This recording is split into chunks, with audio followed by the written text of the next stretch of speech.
He points up to the ceiling. The people upstairs weren't so happy though. They've been fielding questions about the state of the eye, right and left, since the recording got out. People are scared. I'm not surprised. Yeah, this whole thing hasn't won me many fans in the administration, but I think in the end they'll agree that Alien Harden was worth it, whatever the methods. Touches a stack of hardware. The eye is old and it was never meant to run like this. The master control points that Erlin and Havenage installed, they keep it spinning from the rim. That isn't ideal.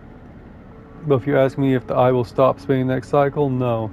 He smiles, and me and a ton of other skilled people will be working to stop it happening in the cycle after that. Harden's problem was that he didn't believe in people, he believed in systems and their ability to shape the world around them. Fang squeezes your shoulder, but as far as I'm concerned, people should be the ones running the systems, not the other way around. Anyway, Fang raps on the side of his terminal. I know you didn't come down here for a lecture. My tracker, exactly, my guy. I haven't forgotten. He produces a thumbnail drive, managed to finish that code solution I showed you. It's a modified Ripper worm, one made to deactivate that tracker of yours. But in the time since I got back, I had something extra. That tracker of yours doesn't just show SNARP where you are, it transmits data about the state of your body, your current condition. My worm won't just deactivate it, it'll edit that data to tell SNARP your body is irreparably damaged. DNR do not retrieve. He grins widely. It's pretty smart. Thanks, my guy. Exactly what I need. Just slot it in already, take the drive and hold it in your hand, then you close your eyes and open up your access ports. Take down your defenses. The worm immediately enters your closed network. It whips through it, taking things with it as it goes. The moment they are gone, you forget they were ever there. They just blink out of existence. A second later, it is done. You open your eyes. How do you feel? Asked Fang, a little nervously. The same. Give it time. He pats you on your shoulder, looks at the terminal screen. The logs tell me it worked, so feel it or not, you're free. Fang lets the word free hang in the air a little before he continues. Seems like it might be finally time for a celebration. Fang wraps his arm around you. Jenna still owes us those drinks. He laughs and you join them, and later when you leave, you feel deeply thankful for having such a friend. As you walk away from the building, you look up at the wide curve of the eye, up at the hub and the other rim beyond it. The whole thing twinkles with lights, and it seems impossible to see it as anything other than breathtakingly beautiful. Feels in that moment like something eternal. That doesn't mean it can or even should last forever, or that it will never change, fade, or decay. It simply means that in this moment, this place has a future, and it is one that you know deeply and truly is worth protecting. And that's an upgrade point. Brings me to 2.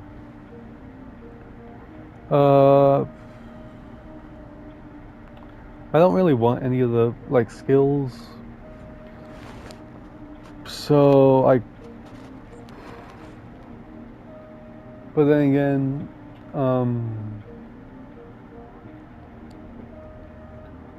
interface I believe is the one I actually even want to get to +2. I don't know. Damn, that ship gone. Havenage offices.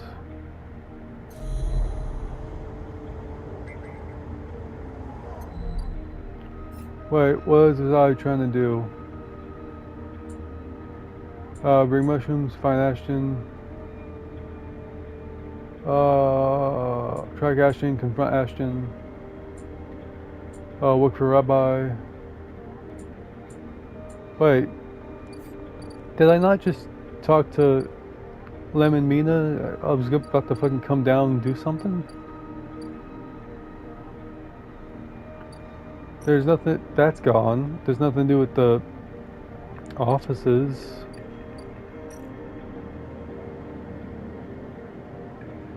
There's nothing to do there. The Bentaean is the Bentaean.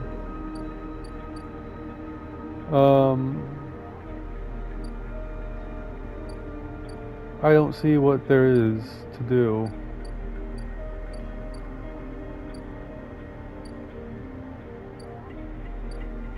Will it be there's more at the low end? I do have one more needed. Just not negative. There we go. What's new? Caster, curious data fence. Cross between two walls of units, one of the cavernous streets at the center of the low end. The pressurized bridge is full of the clock of Tavla, the shouts of children, the whir of air filters. Oh, I think I just realized I was able to go see Lem and Mina there, but because I left earlier and I didn't stay for all the readings, I can't actually go and do shit. That's why it told me I failed it before I even... Oh. Sleeper, you turn to see a man sitting at a tablet table alone, somehow untouched by the hustle and bustle of the crowd. People around him. He gestures to the stool. The opposite side of the table sit at the middle stool, and he starts setting out the board with counters, or at least the filter caps low-enders typically used in their place. Caster, he says by the way of introduction, looking over his glasses, night or day? He asks, gesturing at the caps, crudely sprayed white and black. Night. He nods. The black counters are already on your side. Let's begin. You take a plastic die, each pitted and worn, and you roll to determine who starts. Caster rolls a 6, you a 4, I lead. He smiles and begins to move his first cap precisely along the board. What the hell is this? Backgammon? Play passes back and forth between you, the dice changing hands as the caps break along the board. Spread along the board. As it does, Caster speaks, eyes not leaving the caps. It is unusual to see a sleeper on the eye, that's why I wanted to play you. Take your turn, roll a 5 and a 6. Play carefully. After all, a sleeper's mind must be somehow different to a human one. Being emulated, I mean. As Caster talks, you build up a wall of caps.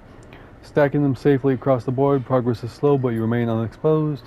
I don't mean to offend you, Caster meets your eye. I merely see that you are by definition different. What has been subtracted in the emulation? What has been added? He slides a single cap into an open point, a risk and an opportunity. He hands you the dice. Do you ever think about this, Sleeper? About what you were before and what you are now? Always.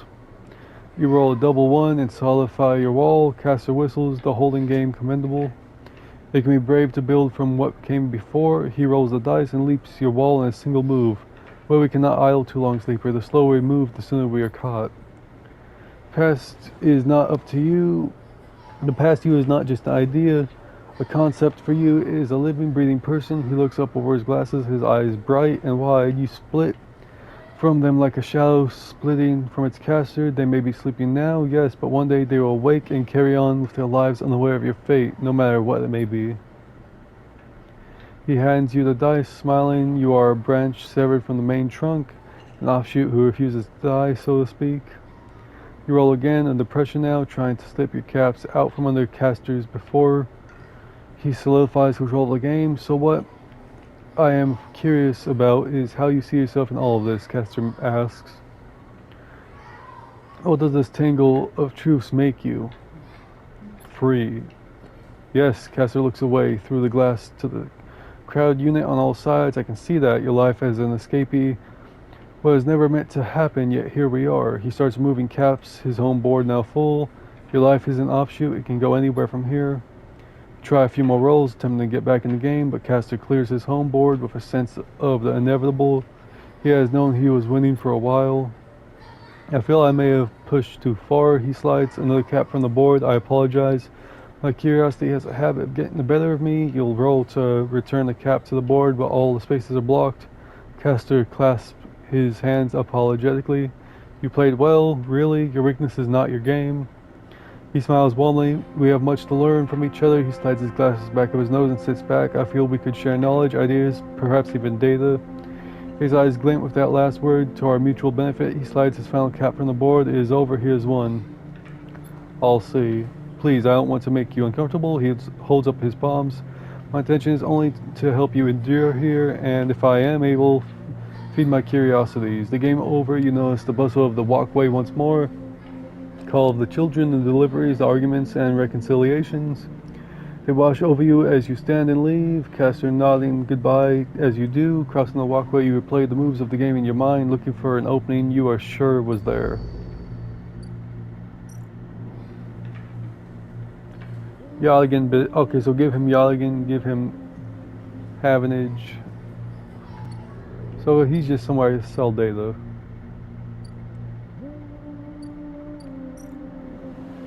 I can go. No. Free spoke. Yeah, I can climb higher here.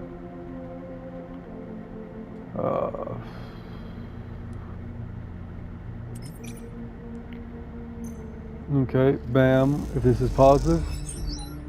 There we go. And now spoke is scaled.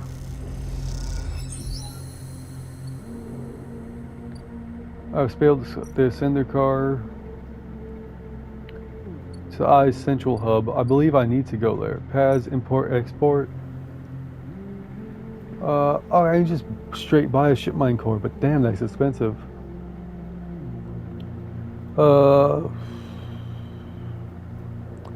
80 crow for 3 batches. Ooh, or I can sell ship mine. Shit. I was gonna try. I was gonna see if it'll let me sell Neovend. Apparently not.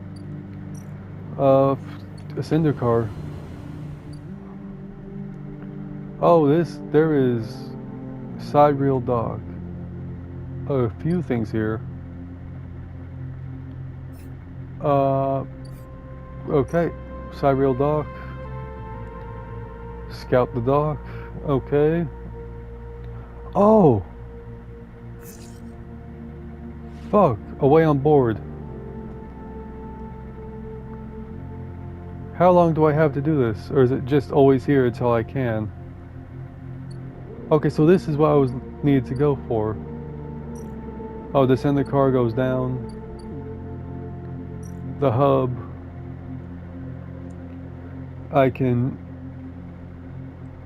look around for more things here, and then there's the mainframe.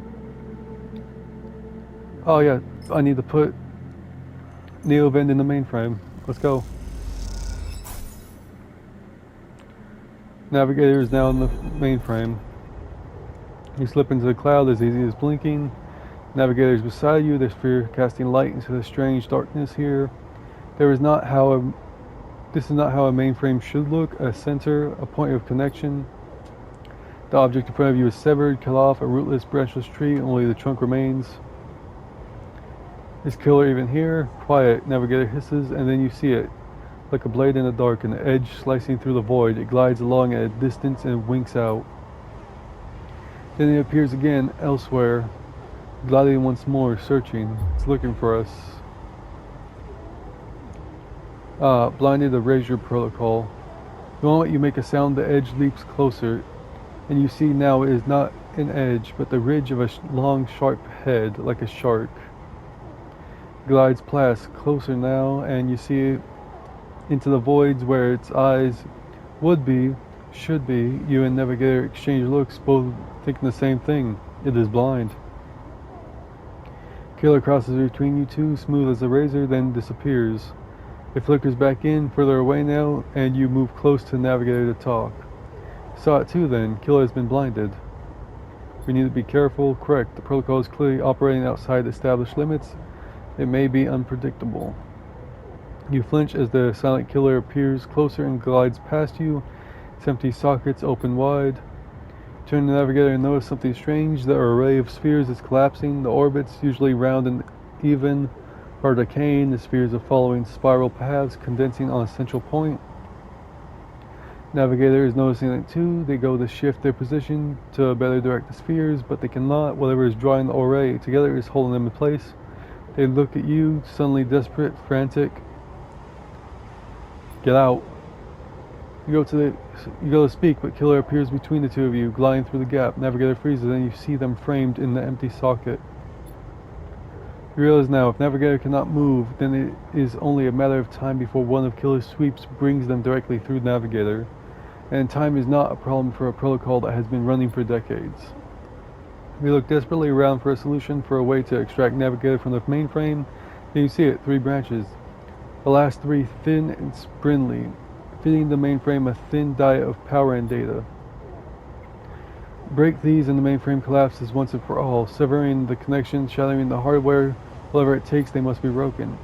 But they are encased in something, a glassy layer of protection. You'll need to unlock access before snapping them from the mainframe for good. You look at Navigator, trying to reassure them without speaking. Then you blink back to the reality, their expression of fear, and after image that slowly fades. You must act quickly. New drive. Deal with killer. Okay. The 3 branches. So I need encryption keys.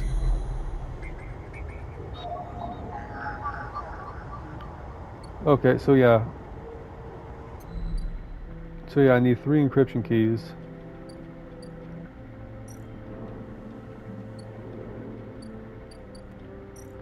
Wait, is that 9 encryption keys? 3 each?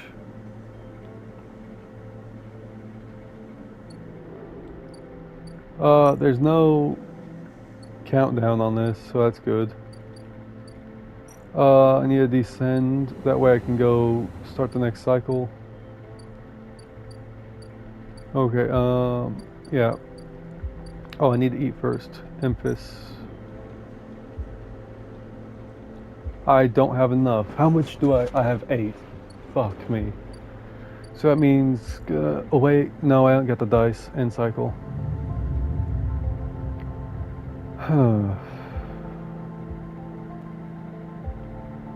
How my dice looking?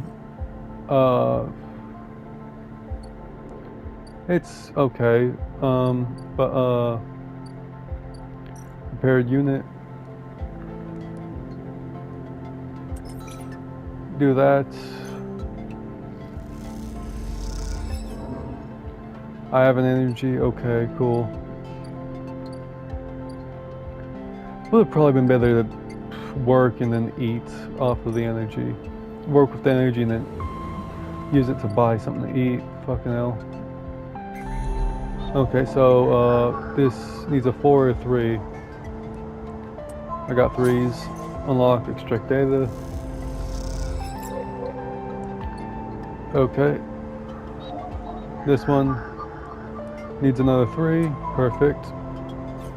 Actually, it's a 3 or a 6. What's the other one take?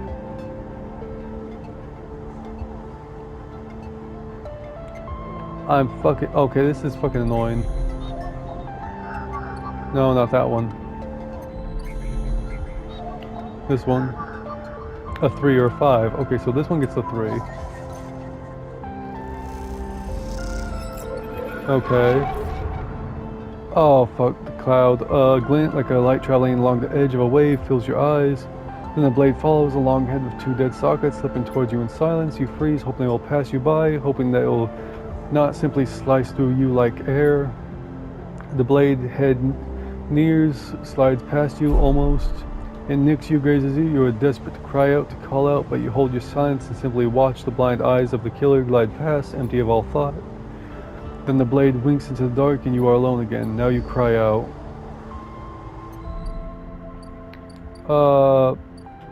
I'm curious. No. Okay, side rail dock. I need into it. Okay, that is one I can get +3 to +2. Okay, so my next upgrade point, that's what I'm doing.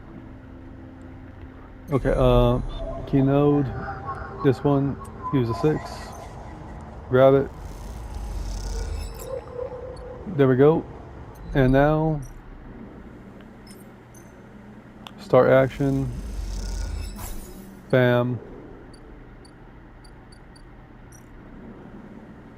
And bam.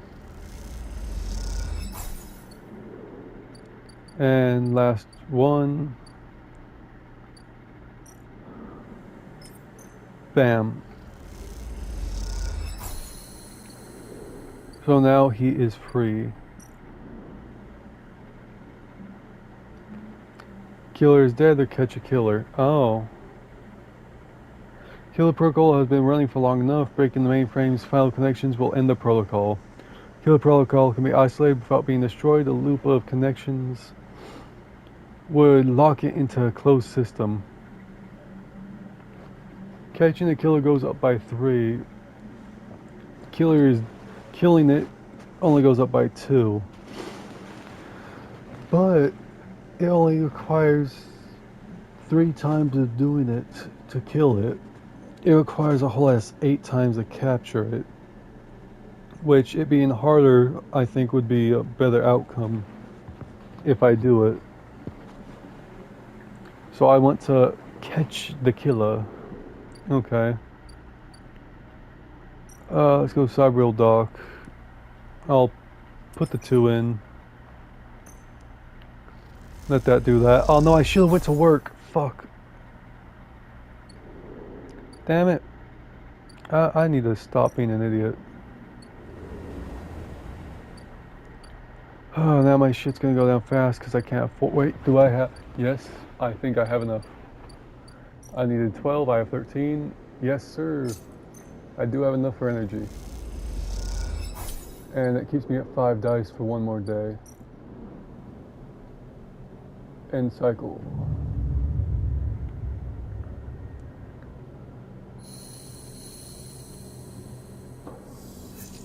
I only got $1 to my name. Okay. I need to work at least enough to... Where was I gonna... Yeah. Okay, so let's put a 2 in there. And... neutral. That's enough to eat. Okay. Ascend the car. Ascend to the hub. Yeah, I want to do this before I try and leave. Okay, this is guaranteed at least neutral, if not positive, so bam. That's up 2, okay. Let's hope for a positive. Neutral outcome. Okay, let's re-roll, and that's a 5. Perfect. Guaranteed positive. And bam. Let's go up by 3. Let's do it a 50-50. Come on, neutral. Gambling. Gambling pays off. Hell yeah. As you blink into the cloud, you see the last flickers of life from the mainframe. The vast machine once ran the whole station, span it up, directed and processed the flow of energy, water, and data, fed the lives of thousands of people, now is finally dead. Navigator is beside you, and you both look out at the perfect ring that encircled you both, woven from the data branches that once fed the mainframe. See a glint along its edge, and that familiar blade-like head rises to the surface like the cresting fin of a shark, and then slips into that loop again. All that you can see of Killer's body after that is slight thickening of that loop, and that thickening begins to travel around on a long and slow sojourn that will last it forever. I'm surprised at you, says Navigator, drifting faintly around you in a lazy orbit as if to shake off their imprisonment. Killer had been wandering blind for so long. Did you not think to end them forever? I pity them. Perhaps they can be saved. I will not kill them. Perhaps they can be saved. That was kind of my thought. It's like, why it'd be better to keep it. Maybe you can use it later. Neve, they are a killer by nature. Look what they did to their own home. Navigator gazes into the darkness. This place was their domain prison, and they had followed the directives for the many decades they roamed here. They cut the threads of the mainframe, executed its administrator AIs, and then kept slicing.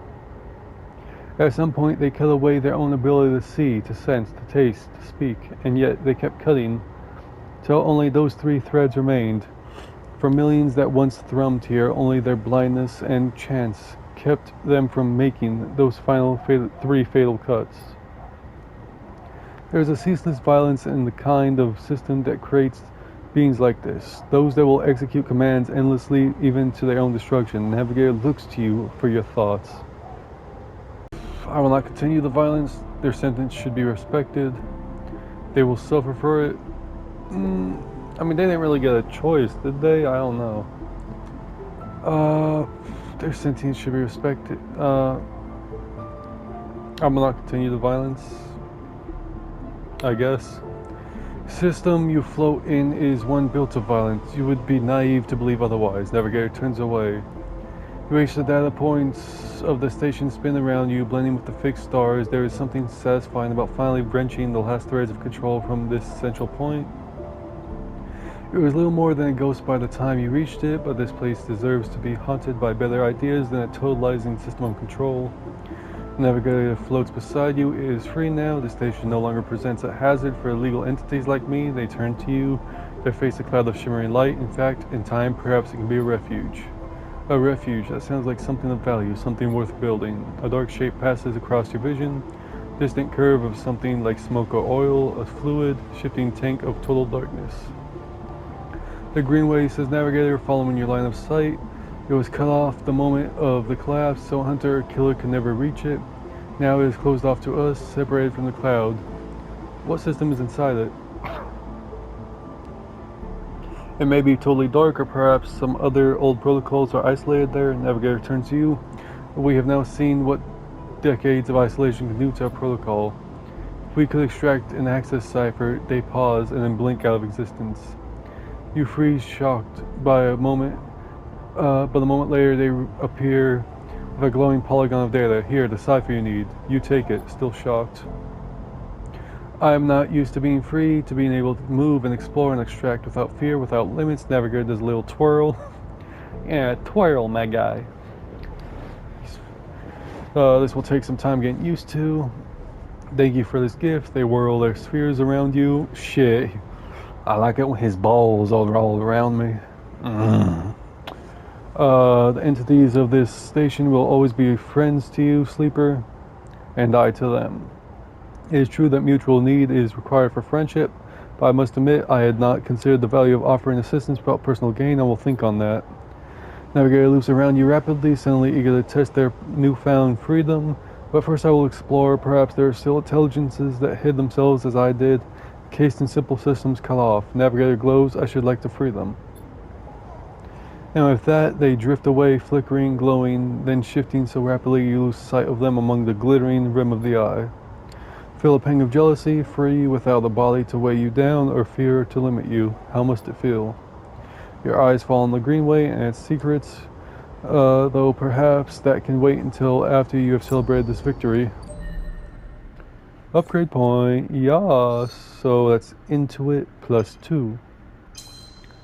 Haha. Okay, into the Greenway. Sure. I have no dice anyways. Oh,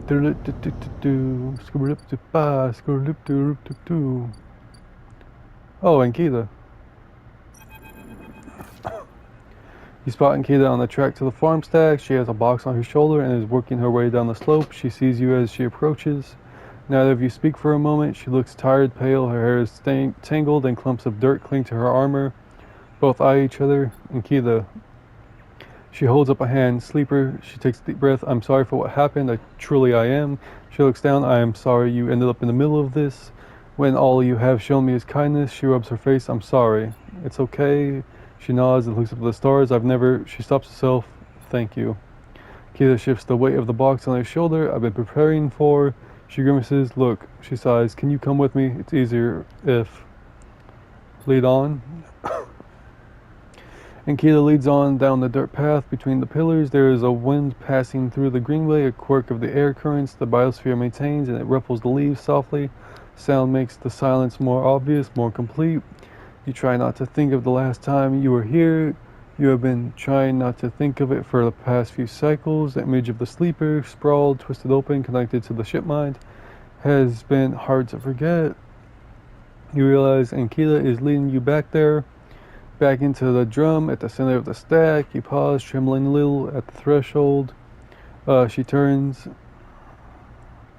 What are you doing? She looks at you with empty eyes. What needs to be done? You stand on the threshold and you look up at the tanks, green and wet, some glowing with flickering glow lamps. You look down at Ankita, suddenly so small under the hulking ruin. Small as she has ever looked. She places the box down. Follow her in. Following Kid into the stack through a low tank, entering the drum at ground level is just as beautiful as you remember it, but it barely touches you. Instead, you check the apertures of the tanks for the glint of a weapon or a shadow among the moss. And Kid stops and you look down. The mossy island at the center of the tank is clear now. The equipment cleared away is place. In its place is a mound of dirt loosely covered with moss. Ashton's rifle stands straight, half buried in the dirt at the grave's head. I bury them together, and Kida says without turning. You both stand there in silence for a little while. Think of questions you could ask about Ashton, about the sleeper. Was the sleeper dead? She takes a moment to respond, and for a moment you think she won't. Then the words come gushing out. Their body was long dead, that much was obvious. After you left, I checked them, but there was nothing, no signal, no function. The ship mine was the same, dead. I don't know if Ashton's plan would have worked. He seemed desperate, but that doesn't mean it wasn't. She pauses, unsure how to continue. I don't think he was lying, but you have to understand I've had crew members double-cross me, undercut me, rat me out. That's the business. He wasn't a good person. None of us in this job are, and this is how we die, alone. I'm sorry they had to die too. She stops, not sure what to add. It seems like she is reaching for something, but she can't quite get there. You feel that gap between you, and as you do, it widens. The water drips, the moss trembles. You both stand in silence for a while longer. You both feel it, life creeping back in, the silence ending. Akita shifts her weight and then starts to walk out. You follow her, suddenly eager to be back out in the open space of the greenway, to be away from this place forever. You stand outside and breathe the fresh air. You stare at the green leaves and the stars wheeling above them. That's it, says Akita from somewhere behind you. Try to think of something to say, but can't. And Kid puts a hand on your shoulder. Turn back to her. At least take this. She forces a handful of cryo chits into your hands. It's why, oh. She looks at you desperately. You look down at the metal bars. Ugly little things, you think. Take the chits. You take the chits and turn without saying a word. You continue up the track, and she does not follow. As you leave up the rise, the wind picks up and the leaves shudder. You walk faster, trying to outpace your anger. The chits are heavy in your pocket, and you hate them for reminding you how little a life is worth.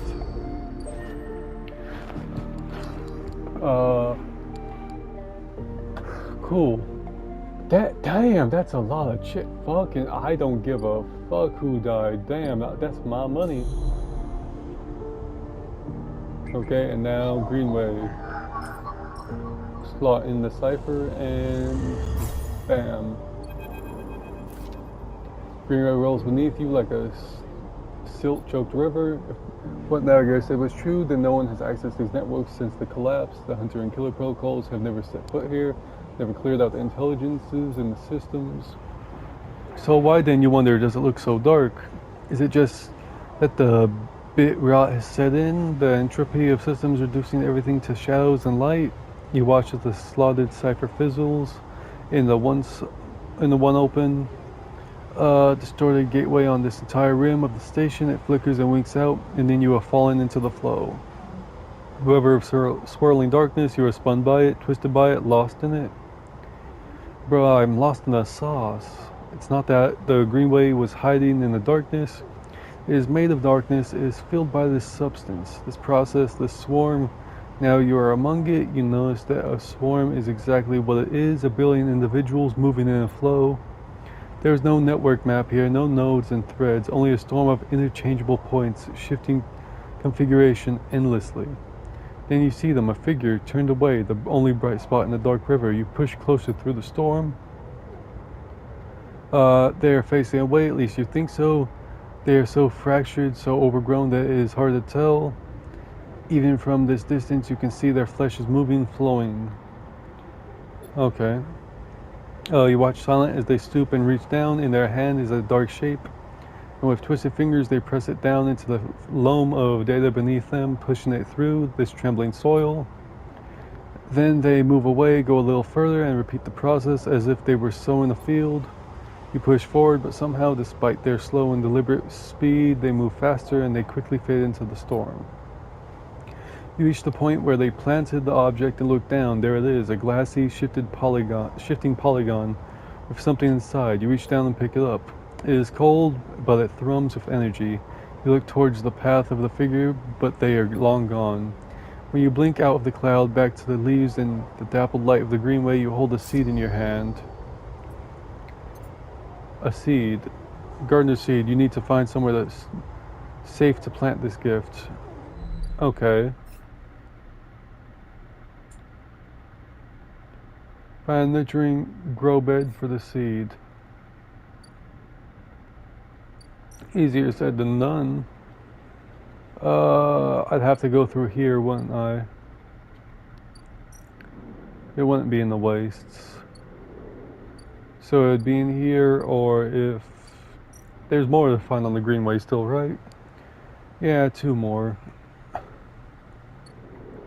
Okay. Cross the rim. Okay, and then... just sleep and cycle.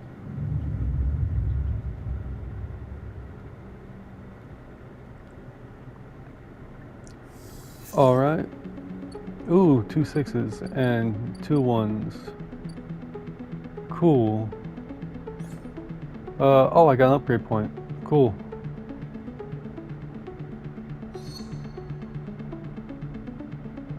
Okay.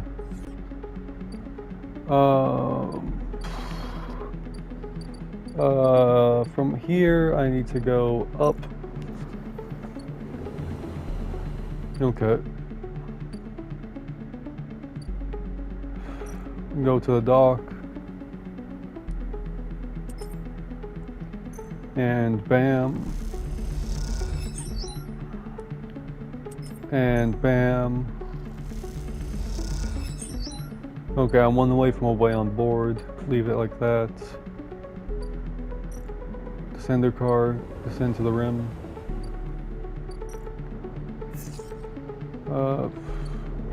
2 and a 4. Okay, yeah, hypercommune. Either way it does the same amount from the looks of it. Just engage or endure.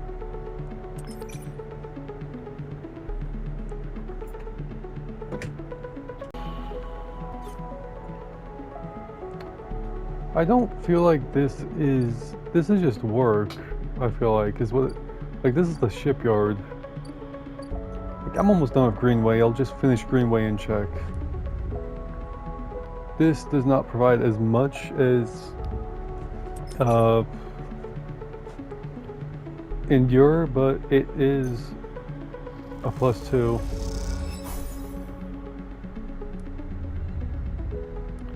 Okay. And now we'll finish going green.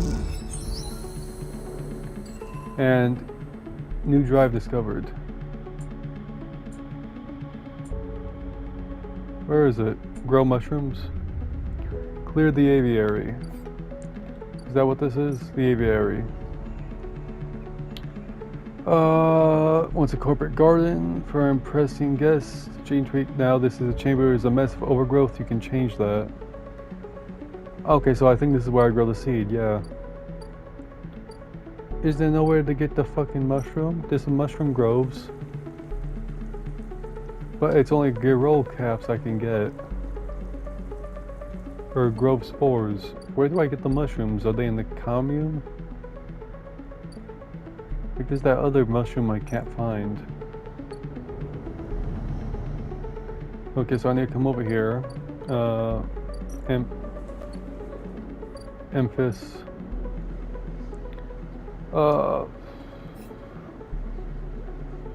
Okay, yeah, like... Oh, wait. Do I have to grow them in the aviary? So that's why I grow these, the new mushrooms. I don't think that's where I get the nurturing grow bed. Maybe? Okay, eat for energy. Okay, and now sleep. Okay, first feed Kitty.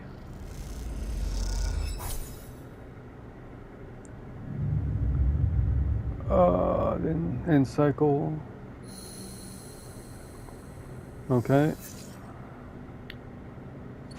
Something. Okay. Let's go up to the Greenway. The Aviary. Okay. Guaranteed. That's +3. 50-50. Come on, positive. +3. Let's go. Oh, wait. Go back in. I meant to do this. Oh, that's beautiful. That's +3. And if this is a positive, it's also another +3. Let's go. Fuck. Next turn, definitely. I feel like this is definitely late game now, though. Like, giving these guys a couple caps. Yeah, completing this will, but be aware that this is intended for late gameplay. It'll start the episode. This is Flux. There's also Refuge and Purge. Interesting. Okay, I think I'm in late game, but I don't really know. Okay, eat.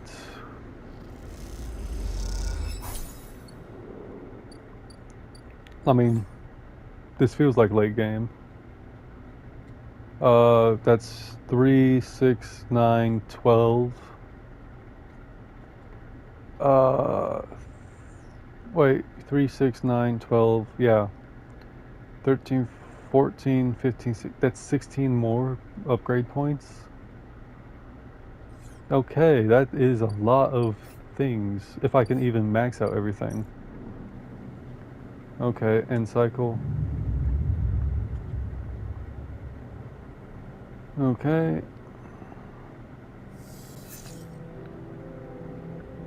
And now let's go. Oh yeah, guaranteed. It's done. Aviary. Wait, isn't it aviary for birds? As long as it's not negative, it's done. It's done. The aviary. I need 3 spores. I can grow mushrooms up there, okay. So I need to go get 3 spores, I guess.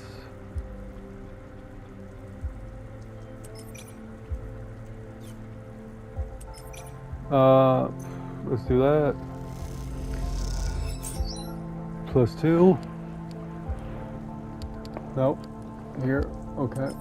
And then I guess this will get me 2 more. And if I go to the aviary, 1 and 2 and 3. Bam. Wait 4 days. And the mushrooms will grow, okay. So yeah, I gotta progress the commune. Which, either way, looks like it does +3 or +1. So let's just get it up 3. And, oh. Something just enter Greenway. Wait. Toggle tracking. I don't know. Bring mushrooms, get to know Empress, Mugase caps. This is the guys at the top, that's the late game shit. And there's grow mushrooms, clear the aviary. Volunteer at the Haifa commune. Could you find a home here? Where was the Haifa commune? Oh, that's where I just was.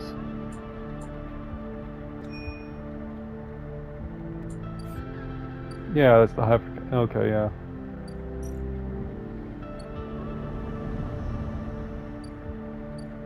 Okay, don't need to eat.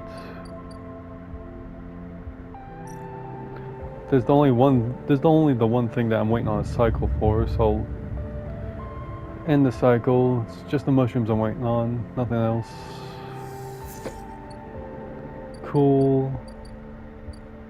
And I'll buy and take one of the things before ending this cycle. Okay, so let's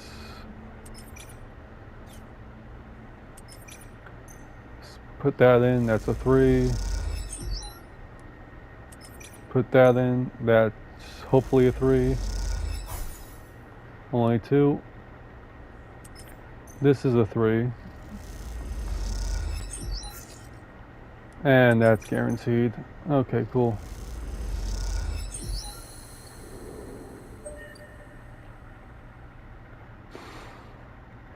Damn, I just got the fucking trophy called Communist. Oh, yes, comrade. Hyperdorm. Oh, cool, I got, okay, so it's a place I can stay here. Then there's Rico. I feel like it has to be on the greenway somewhere. To, like, plant the seed. It shouldn't have to do with the briar. Or the waste. You know, let's just gather scrap. It should have to be somewhere in the commune. That just gives energy. That's just somewhere to stay. Yeah, I already searched everything here. Okay, Rico.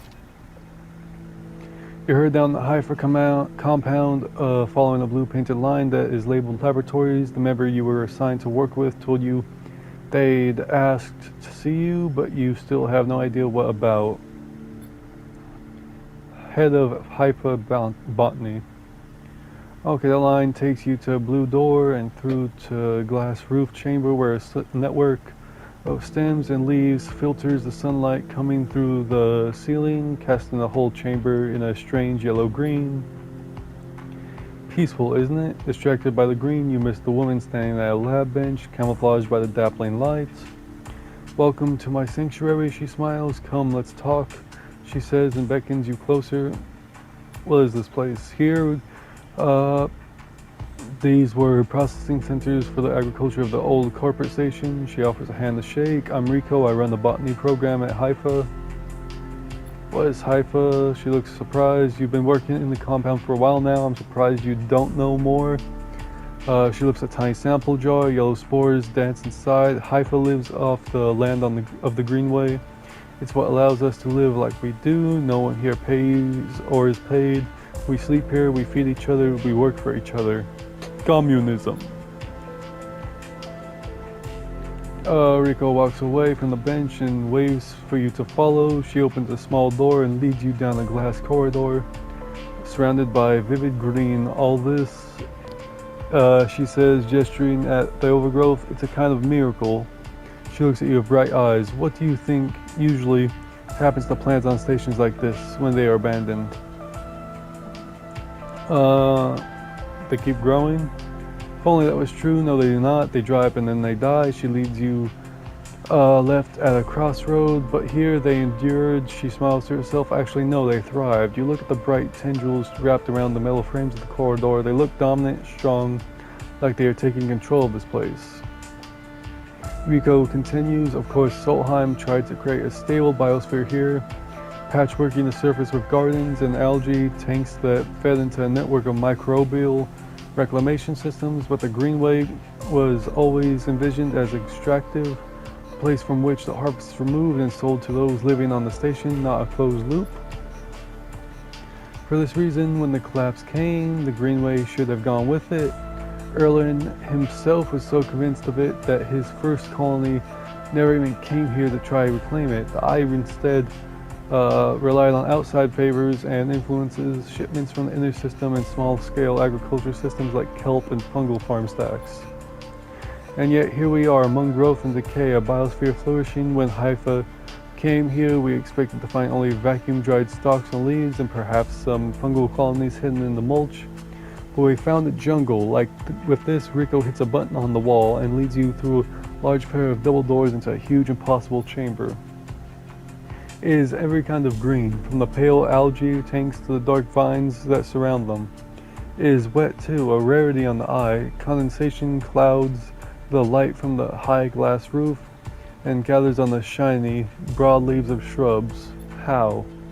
This is exactly our question. Rico turns to you, visibly excited by the room you're both standing in. It doesn't make sense, but in many ways the system has stabilized, unlike the farm stacks closer to the gap, who need input to support their meager output. This place runs itself. It's that one system that was fucking trapped in here alone. Perhaps Solheim managed something new here. Perhaps they tweaked the plants or built new systems buried deep below us. Perhaps their collapse caused some fortunate cascade, an unlikely chemical reaction within the biosphere. That's what I'd like to help me find out. She turns to you, her forehead wet with dew. Me? Uh, Yes, you. Rico sits on the railing. These halls run deep, sleeper, and I'm getting old. She stamps her foot on the metal grating of the walkway. Whatever is causing this, it's to be found in the groves deep in the greenway. Haifa won't spare anyone for an expedition. It's too dangerous and unnecessary. They say I can make the case, but I can't get the votes. You sleepers are hardly beings, I know that much. And you can speak to the eye, uncover its secrets in ways I never can. She holds out an arm so you can help her stand. Bring me samples, spores, seeds, and blooms. I can grow them in the lab and study them. The deeper they are found, the better. Okay, I'll try. Thank you, she smiles, and thank you for listening. Rika leads you back to the huge chamber and up through the passages. She is a little slower now and stumbles on the steps. You help her where you can. It's good to have new blood in the commune, she says. Many of us have been here a long time, and few come through. She settles back at her bench in the lab, stretching her legs. I ain't new blood in the commune, for I do not have blood. I am clanker. Remember, I am filled with grease and oils. You go to leave, come back if you find something. Sleeper, she calls. There are discoveries to be made, and you follow the blue line up out of the compound, all the time thinking of the impossible magical grain. Will she grow the seed?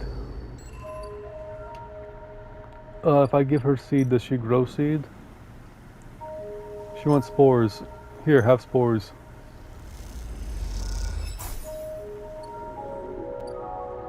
Okay, so she wants 2 more spores. That will only take 1 die. That's nice. Help Rico's experiments, yeah.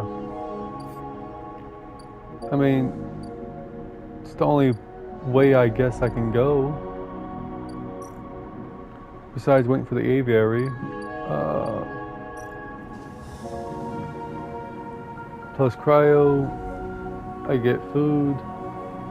Or I can steal their harvest.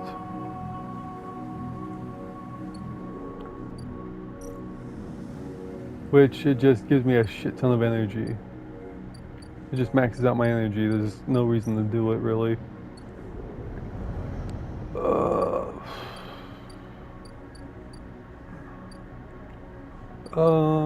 Okay. Next cycle. But before that, I would like to buy a stabilizer. Okay, ore fabricator, that's just for making ship mines. Ore exchange, selling scrap, or gambling. There's Emphas. Okay, yeah, down here I've done everything I can, really.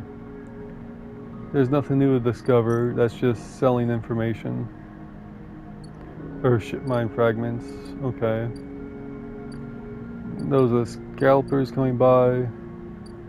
Mingi Express, yeah, there's nowhere farther to go there. Tambor, nowhere far. Damn, that pays a lot though. 24, ooh. Okay, yeah. Wait a minute.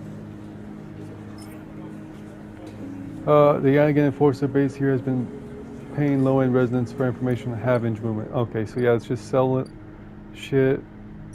There's Rabbi's office. This is something that goes farther that I need to do. This is just selling information. Okay, so Rabbi's office is what I need to do next. Then from there, that's nothing. Then from there, I'll have everything done on all down here. I just need to work on what's up there. Okay, cool. So take stabilizer, feed the gato, and sleepies.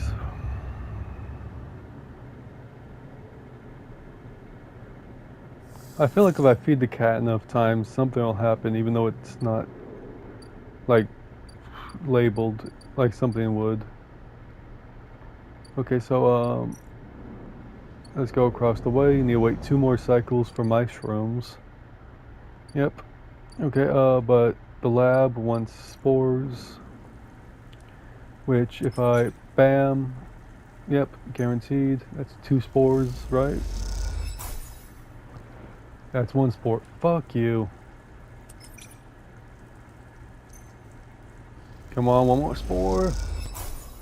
There we go. I'll respin those. Damn, the 2 stay to 2. Okay, spore give. Spore give. Okay. Rico. Sleeper, Rico greets you without so much as looking up from her work. I have some of yours here. Come see. She beckons you over to a heavyweight looking console wired to a series of specimen jars, some of which contain your spores. What does it say? The spores you have here are a real cocktail, a selection of types from within the groves, but I've been able to isolate a few. She taps on one of the specimen jars. Here we have Tricholama Matsutake. Rico breezes through the Latin and Japanese pronunciation as if it was nothing. A species Solheim, somewhat modified for use of the station. Which, that's the mushroom I'm after, okay. She brings up a panel on her console showing the chemical composition, all gradient bars and obtuse acronyms. This is the composition of the Solheim modified Matsuke spores. Am I supposed to understand that? Not entirely, no, but I think you'll understand this. Rico brings up another panel, identical in layout, but with widely different colors and numbers. You see, this is what your Matsuke spores look like. They aren't the same? That's the conclusion, yes. Rico glances at the specimen jars if it might have something to add. They are fundamentally the same spores, but they carry different chemicals, different signals. She leans back to sigh. Solheim may have introduced their own tweaked versions in the beginning, but the groves have and still are affecting them. How? It's hard to tell without samples of fully grown mushrooms. She meets your eyes, and herein lies our problem. She moves us to another desk, where 2 trays sit side by side. The first contains nothing but plant mulch. The second you smell before you even look at it. The pungent aroma of the fruiting matsutake, like rotting, sodden overalls laced with an edge of spice. The matsutake here are grown from Solheim stalks, pulled from a spore vault in this complex. She winks. They are delicious, by the way. She sets them aside. The empty tray is germinated with the spores you collected. No activity, no germination, nothing. But the groves are full. Yes, they are. Rico looks at you directly. You suddenly realize how much she is enjoying this. So here's our puzzle, Sleeper. Spores from the groves won't grow in this lab. But gathering fruiting bodies from the groves is too unpredictable. We need to grow a fruiting body from some of these spores so we can track it, understand it. In short, I need you to become my mushroom farmer. Actually, I already started. Yep. Rico looks impressed. Well, an eager mycologist. Never have guessed. I assume you set yourself up in the aviary? Yeah. Just need to wait 2 more cycles. I've been eyeing that place up for its proximity to the groves. Bring me whatever grows, not just Matsutake. There's more than a couple of variants in there, so I'll need plenty of samples. She plucks a Matsutake cap from the tray. These little things are reflections of the conditions. Their smell, their taste, their chemistry all derives from the conditions of their growth. The smell, she smells the cap. Enough of these and we'll have a picture of what's happening here, of the ways in which This biosphere is modifying itself or being modified, whichever the case may be. Rico pops the Matsutake cap in her mouth, taking you by surprise. And don't you worry, sleeper, she says with soft lecturing. If this turns out to be a dead end, I'll make sure that not a single mushroom will go to waste. Fat bitch. Okay, so she wants Giro caps and Matsutake samples.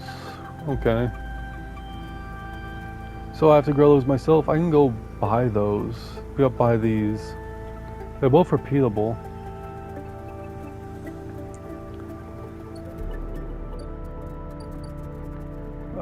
So she wants these. And positive. Yeah, it only gets me one though when I do this. I guess I can keep going. Bam. I got energy but no caps. Come on, caps. Do I need a positive for caps? Like if it's not positive I don't get caps? Like what the fuck? I don't know. Okay, and that is the end of this cycle. Feed Kitty. And then cycle.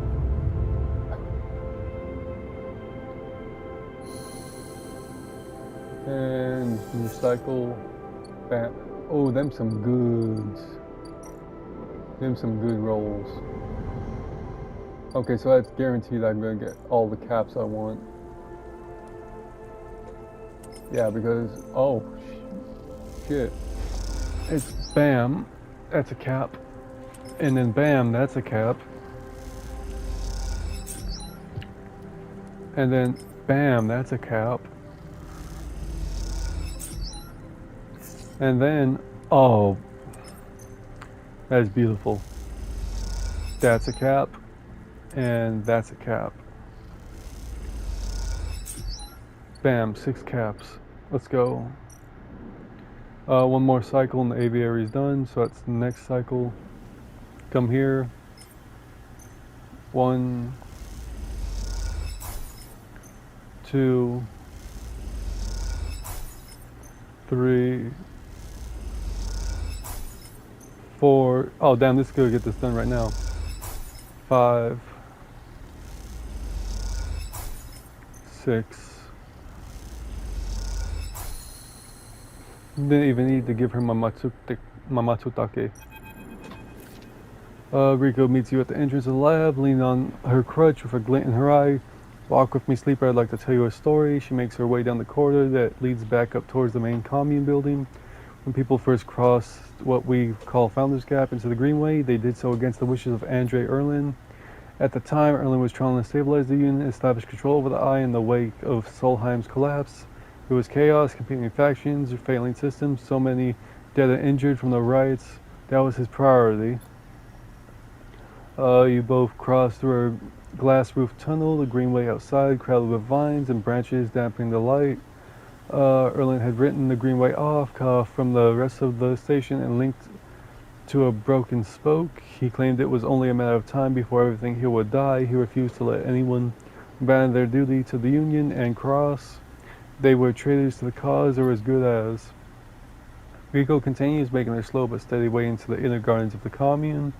There weren't many of us, but we believed that was here was worth saving. We had to keep our plans secret until we crossed, and some of us left behind, people behind. She paused to catch her breath, her voice cracking. It is difficult to know from effort or emotion. What we found was a disaster, nothing like what you see here. Half of the greenway was leaking oxygen in the space, the plants flash frozen. The other half was a swamp of mulch. As the decaying mother clogged every system, we worked hard, we lost good people, we cleaned up and closed up.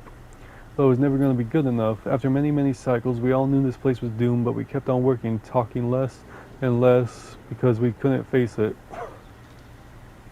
We all developed a death wish. If the greenway was going to die, so would we. What changed? Everything, Rico smiles.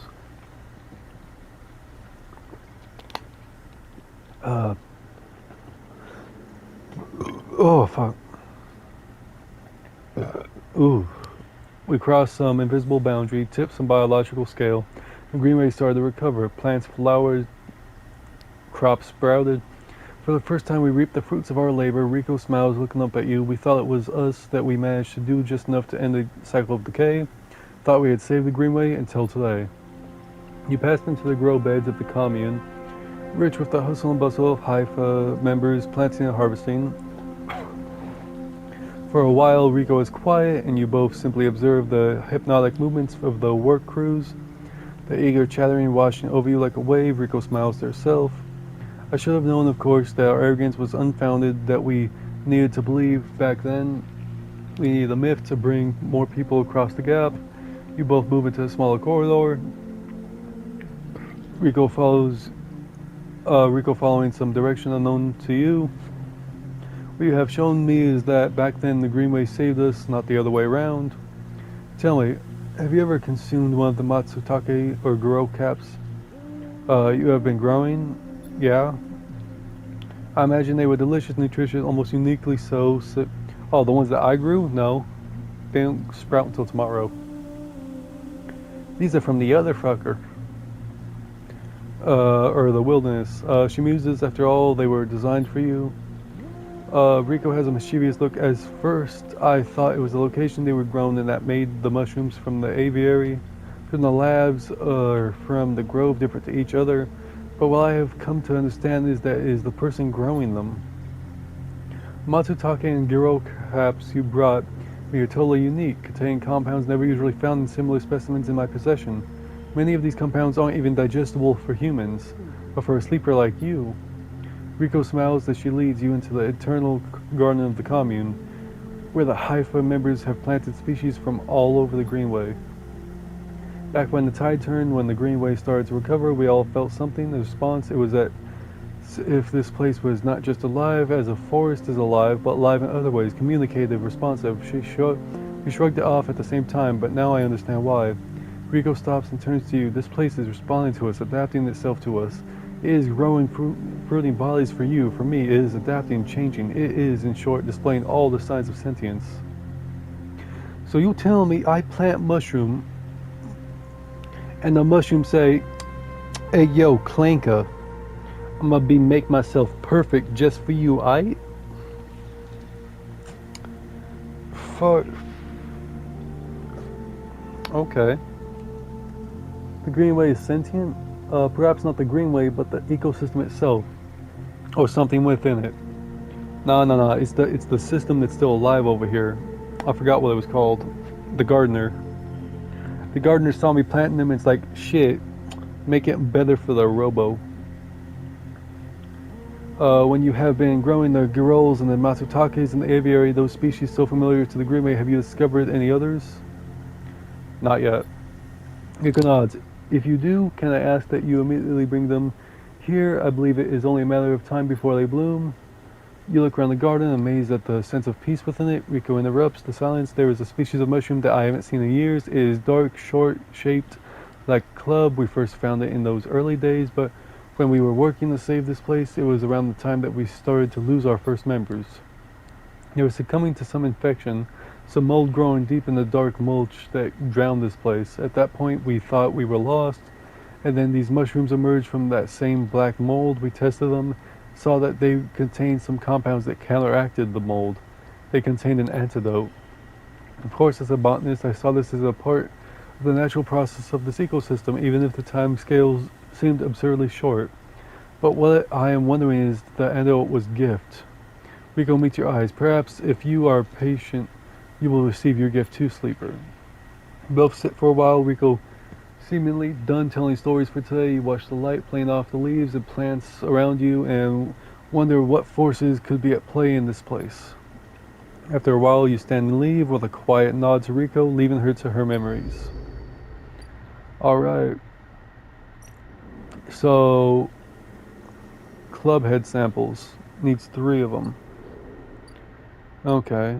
I gotta wait another day before I can start getting my matsutakes. Alright.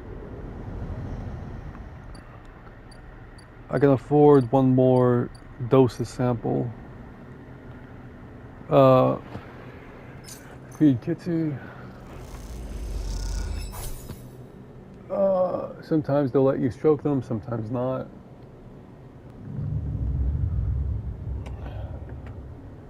Can I stroke myself?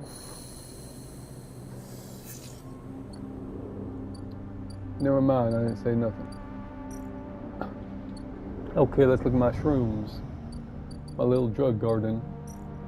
The aviary. 2 random rare mushrooms and a Guerrero cap. It's, oh, damn, positive. Okay. I can only do this, no.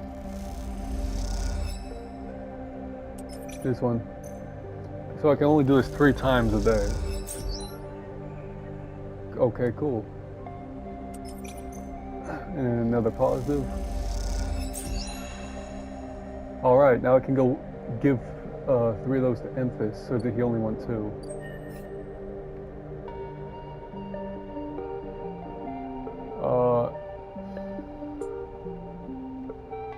Okay, Rico wants mushrooms, so is Emphas. Was it Matsuke or was it the Guerrero caps they wanted? They want Guerreros. I don't have any Guerrero caps, what the fuck? Hold the phone. Oh. Yeah, I'll give her a Clubhead sample. I have 2 of them. Okay, so I'm gonna have to wait till this next cycle, so I give her the 3rd one. But no, like the aviary, it said I'll give me Guerrero caps. Oh, I need more spores. Oh, and then I need to wait 4 more days, don't I? Fuck me. If I have to wait 4 cycles each time, it's kind of wild. Aviary, that's 1, that's 2, okay. Okay, so this next cycle I'm gonna do that. Now I might have to wait 4 more cycles to even continue with that mission. Oh, I got 3 upgrade points, cool.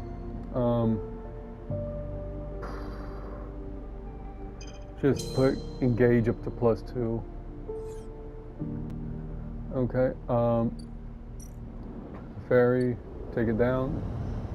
Emphas, I got something for you. Oh, he only wanted 2 of them, cool. I swear there was, prior to Emphas. Is it just him? Okay, so back. And now I need to wait, how many, 3 days for Emphas to prepare them? Cool. This guy. Yes, give me scrap. That is exact scrap I wanted. Alright. And scrap. That's not what I wanted. But I can sell that. I sell it here? Yeah. And how many caps do I get for that? Ooh, a whole 30 for the ship mind. Profits. Okay, cool. Okay, so one of these. And then another one of these. And that puts me up to, for a day I have, nope. Yeah, for a day I'll have all my dice. Alright. Feed Kitty. And next cycle.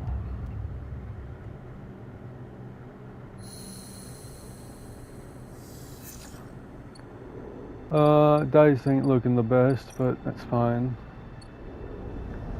I just need to spend the 4. And that's definite spores. And with those spores I can go to the aviary and bam.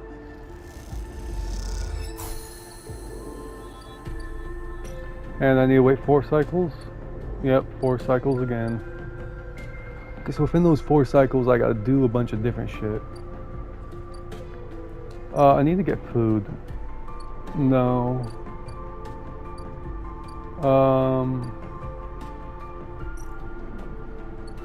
Go down.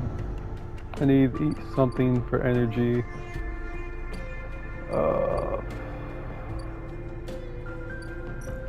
Mingi Express.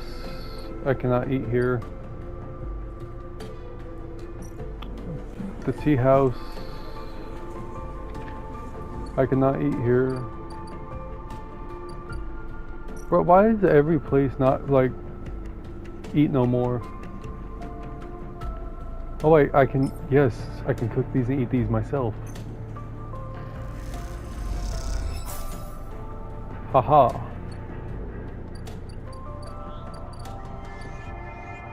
Okay, now I go to the ascending car. Look at before I do on the dock, the hub. +2 either way. One takes away money, the other takes away energy if I fail. Note this one is bam.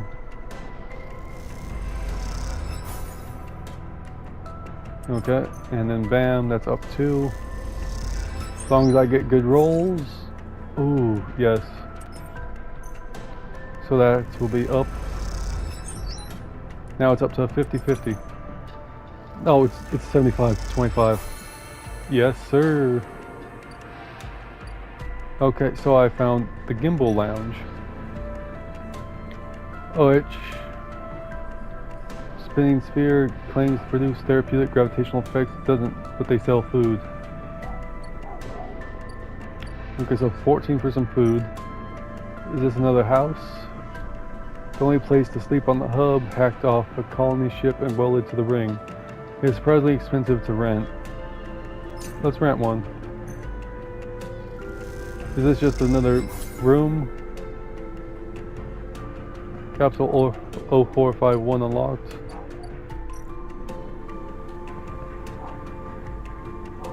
Cool, that's all. It does nothing. Just a waste of cash. And then the ship mechanic. Bliss. No way, Moritz. You take those substandard filters back to the shitheels you sold them. Who sold you them? More, okay. You hear the voice echoing out of the bay as you pass, and moments later, someone who you assume is Moritz drifts all out with it, dragging a pallet of filter cartridges by a tether. Hey, you out there, the voice echoes out of the entrance. Looking for work? Yes. I just need a hand. Get in here. The voice is coming from someone shorter than you expected. She is floating in the microgravity of the docking bay besides a half-deconstructed life support unit that looks like it might have exploded at some point. She points a wrench in your direction. You know anything about these things? She doesn't wait for an answer. Scratch that. Just help me with the casing. Help her. Alright then. She definitely moves around the unit, making space for you beside the central seam in the dented case. Just take a grip here and lift out and up, then I can get in and unbolt it. She whacks the unit with the wrench. Whole thing is twisted to shit. Well, I am also a mechanic. I can very much that helped. Yes. You dig your fingers under the casing and lift it away, the metal squealing from the force. She puts her hands under, spinning the wrench to slip out the bolts, catching them in her other hand when they're spiral free. All good.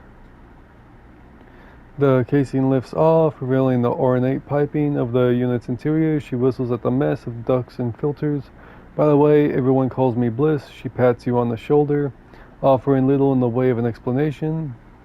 What do you do here? Repairs, fit-ups, tear-downs. Bliss starts pushing and pulling at the ductwork, looking for fractured pipes. We haggle for contracts, but the good ones get snapped up quick by the bigger bays. So here I am trying to get this M2 unit running again for one of the freelance tugs, small-time stuff. Hold this. She rips out a ribbed pipe and hands it to you like a freshly caught fish. We turn stuff around fast and neat. Maybe we get a chance at landing something bigger. Something starts hissing in the unit and Bliss quittens it with a precise whack. That's exactly how you're supposed to do it. That don't sound right. Smack. That sounds right now. It's perfect. Beautiful. But to be honest with you, the way things are going, I can already see the other crews licking their lips, ready to take this place over. She looks up at you. I'm almost out of luck. I'll offer the help. I appreciate it. Let me finish before you jump, though. She keeps working, twisting aside pipes with care. There we are. Bliss pulls her hand from deep inside the unit, and out it comes, clutching a lumping cube, scorched black. This thing must have overloaded and popped half of itself out the side. You both duck down to the side of the unit and spot the exit wounds. The edges fringed with more scorch marks. Grab me a replacement converter from the racks, will you? Head to the rack. You kick off from the unit and drift over to the wall racks where a catalog of parts sits, secured in clamps, colored tape and scrawled notes flutter across the wall. A complex organized system of Bliss's own design, or just a big mess. You try to pick out the right part. It's the M2 converter. She says we're in the M2 and she said something about grabbing the converter. Grab the part and push it back to the unit. Bliss holds out an arm and you pass it over. The converter spins gently as it leaves your hand. Perfect, you passed. She straightens up from the unit. That is if you want to work here.